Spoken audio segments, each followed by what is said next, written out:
በአፋር ክልል ከዚህ ቀደም ትኩረት የተነፈገው የግብርና ስራ ከቅርብ ዓመታት ወዲህ በስፋት እየተሰራበት ይገኛል። ክልሉ የበጋ ስንዴ ልማት በዚህ ረገድ ተጠቃሽ ነው። በክልሉ በስንዴ ልማት ላይ ለተሰማሩ አርሶ አደሮችም የምርጥ ዘር ስንዴ ለማቅረብ የዘር ብዜት ስራ እየተሰራ ይገኛል። ስንዴ ዘር የማባዛት ስራ ነው እየሰራን ያለ ነው።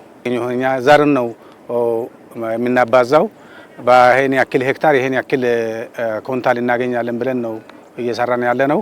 ስለዚህ በአጠቃላይ በክልሉ ላሉት ለሚፈልጉት አርሶ አደር ያው በቂ ምርጥ ዘርን ለማቅረብ ነው እየሰራን ያለ ነው። አርሶ አደር በብዛት አልተለመደም። አርብቶ ግብርና ቢሮ፣ ምርምር እና አንድ የተወሰኑ ባለሀብቶች ያው ወስሮ እየሰሩ ነው ያሉት። እነሱንም ማግኘት ትችላላችሁ። ዛሬም ሰርቶ አሁን በዚህ በፊት ለፊት የሚታዩት የስንዴ እርሻው የኛ ዘር ነው። ከኛ ወስሮ ነው የአፋር ምርጥ ዘር ማነው ምርምር ተቋም እና አርሶ አደሮችም ባለሀብቱም ከኛ ይወሰዱ አሉ። ሁሉም በየፊናው ነበር ቀደም ሲል ዘሩን የሚገዛው። የዘር ብዜት ስራው በተያዙ ዓመት 30 ሺህ ሄክታር መሬት ላይ እየተከናወነ ሲሆን በቀጣይም ስራውን በስፋት ለመስራት ታቅዶ እየተሰራ ይገኛል። 30 ሺህ ሄክታር ነው አሁን ለመጀመሪያ አቅደን እየሰራን ያለ ነው። ያው አዲስ ነው። ያው ጀማሪ ነን። ያው በቀጣዩ ይሰፋል። በተለያየ ዞኖች በአዋሽ አካባቢ እንደገና ደግሞ ዞን 5 ዞን 4 እያልን የማስፋፋት እቅድ ነው ያለነው። ከስንዴ በተጨማሪ ሌሎች ሰብሎችም የዘር ብዜት ለማከናወን ታቅዷል። በቆሎም በእቅድ ውስጥ አለ፣ ሩዙም በእቅድ ውስጥ አለ።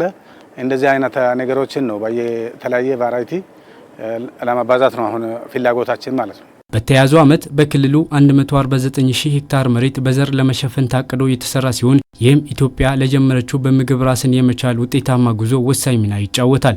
ይህን ስራ በሰፊ ለመስራት በተለይ እነዚህ በሴሪያል ክሮፖች ነው እነዚህ ሰፊ እቅድ ያቀን ነው።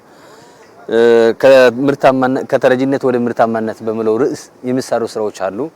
እነ በቆሎ፣ እነ ጤፍ፣ እነ ስንዴ እነዚህን በተመለከተ በተለይ ከምግብ ራስን ለመቻል በሚለው የሚሰሩ ስራዎች አሉ።